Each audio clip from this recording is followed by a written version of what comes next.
শৈশবের আনন্দ দেখেন, এই যে ফুলামান কেমনে ঘুরতেছে। হ্যাঁ দে দে দে, মার দে মার দে।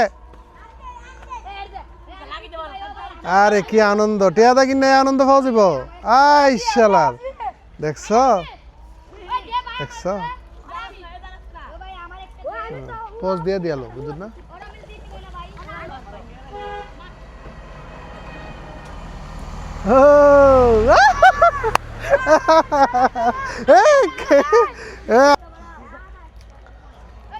একটু কথা লাগাই, আচ্ছা এর কয়েকটা রেকর্ড করে লো, এরপর কথাটা লাগাই আমরা।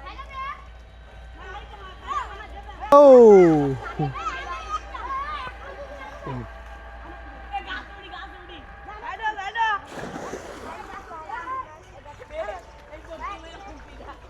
হ্যাঁ, এই যে আপনার আমার বাচ্চারা বাসায় বসে থাকে, ফ্ল্যাটের ভিতরে বসে থাকে, বাচ্চারা শারীরিক পরিশ্রম করে না, খেলাধুলা করে না, তারা কিন্তু ফার্মের মুরগির মতো বড় হয়ে উঠতেছে। এই যে ছেলেরা দেখেন, এটার মধ্যে কি একটা পরিশ্রম হইতেছে, এবং তার কিন্তু তার শরীরে কিন্তু অনেক এনার্জি নিয়ে সে বড় হইতেছে। তেমন এই কাজটা আমি পারবো না।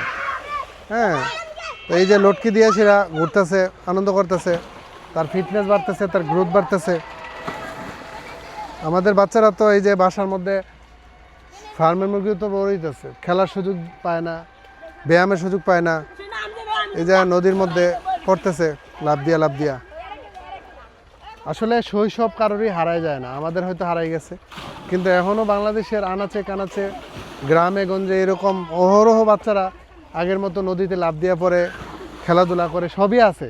কিন্তু আমাদের হয়তো যারা কিছু মানুষের জীবন থেকে এটা হারিয়ে গেছে। হ্যাঁ, বা যারা ওই যে শহরে থাকে তাদের বাচ্চা কাচ্চারা হয়তো এই সুযোগটা পায় না, কিন্তু গ্রামে যারা থাকে তারা ঠিকই এই সুযোগটা পায়।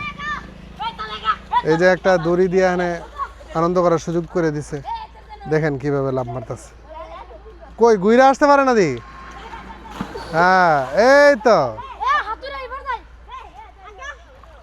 ওরে বাপ রে। হ্যাঁ তার তে ঠিক আছে, তার বডি পাতলা তো। হ্যাঁ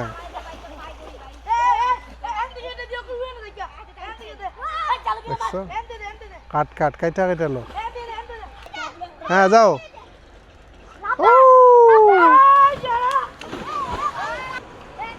শেষ।